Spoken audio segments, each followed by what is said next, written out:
दिसंबर की सर्द हवाएं कोलकाता की गलियों में तैर रही थीं। मैं उस दिन फिर से तारानाथ तांत्रिक से मिलने पहुंचा था।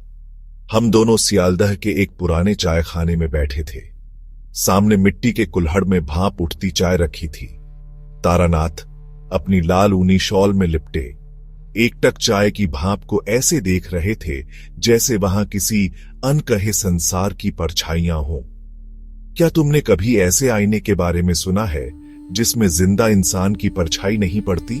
किसी भूतिया कहानी की बात कर रहे हैं? नहीं, यह कोई कहानी नहीं बल्कि एक हकीकत है। करीब 15 साल पहले की बात है, कंकालीतला के पास के एक गांव में। तब मैं नया था और शक्ति की तलाश में बहुत दूर चला गया था। कुमिरगाछी गांव के एक पुराने जमींदार रुद्र प्रताप चौधरी ने तारानाथ को बुलाया था। उनका बेटा अचानक पागल हो गया था। आईनों में खून, अजनबी आवाजें और अंधेरे में चलती परछाइयों की बात करता था। पूरा घर भय के साए में था। तारानाथ जब वहां पहुंचे तो देखा कि हवेली की पुरानी दीवारों में सर्दी कुछ ज्यादा ही गहराई में समाई हुई है। नौकर चाकर डरे हुए थे और हवेली का एक पूरा हिस्सा बंद पड़ा था, विशेष रूप से वो बड़ा सा बॉलरूम जहां एक अंग्रेजों के जमाने का आईना रखा था। आईना विशाल था, 7 फुट ऊंचा, गहरे लकड़ी के फ्रेम में जिसमें डरावने चेहरों की नक्काशी थी। उसे रेशमी कपड़े से ढंका गया था। रात में तारानाथ अकेले उस कमरे में गए और कपड़ा हटाया।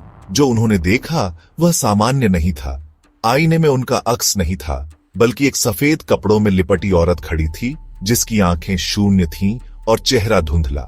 जब वो पीछे मुड़े तो कोई नहीं था। अगले कुछ दिनों में तारानाथ ने गांव में छानबीन की। पता चला कि यह आईना एक ब्रिटिश ऑकल्टिस्ट रिचर्ड गोवन का था जो तांत्रिक क्रियाओं के लिए इस आईने का प्रयोग करता था, मरे हुए आत्माओं से संपर्क साधने और उन्हें बंदी बनाने के लिए। लेकिन गोवन की मौत रहस्यमय तरीके से उसी बॉलरूम में हुई थी। तब से ये आईना अभिशप्त माना गया। रात को तारानाथ ने विशेष रक्षा यंत्र बनाकर उस कमरे में साधना शुरू की। जैसे जैसे मंत्रों की गूंज बढ़ी, आईने की सतह पानी जैसी लहराने लगी।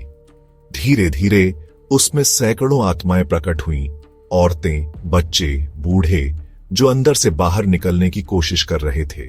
और फिर आईने में वो औरत फिर दिखाई दी, इस बार साफ। एक बंगाली नवविवाहिता जिसके हाथ की नसें कटी थीं।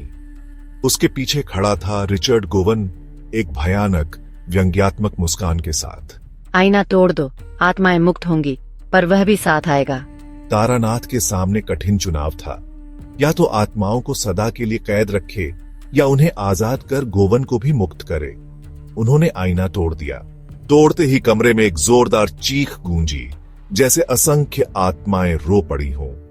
हवा चिल्लाई, दरवाजे अपने आप खुलने लगे और सैकड़ों आत्माएं आईने से बाहर निकलकर चारों ओर बिखर गईं। लेकिन एक आत्मा वो रुकी रही, रिचर्ड गोवन। वो अब पूरी ताकत से सामने खड़ा था। उसने तारानाथ पर अधिकार जमाने की कोशिश की, लेकिन तारानाथ तैयार थे। उन्होंने कालबिंदु यंत्र के माध्यम से गोवन की आत्मा को एक काले पत्थर में कैद कर लिया। वह पत्थर आज भी तारानाथ अपने पोटली में रखते हैं। जमींदार का बेटा ठीक हो गया। हवेली में गर्माहट लौट आई, परछाइयां चली गईं। तारानाथ चाय की आखिरी चुस्की लेकर बोले, आईना तो अब नहीं रहा, लेकिन कभी कभी किसी पुराने शीशे में कोई परछाई मुस्कुराती सी लगती है। मैं सिहर उठा। उन्होंने शॉल ठीक की और धीमे स्वर में कहा, कुछ दरवाजे होते हैं जो कभी नहीं खोलने चाहिए, और कुछ परछाइयां हमारी नहीं होती।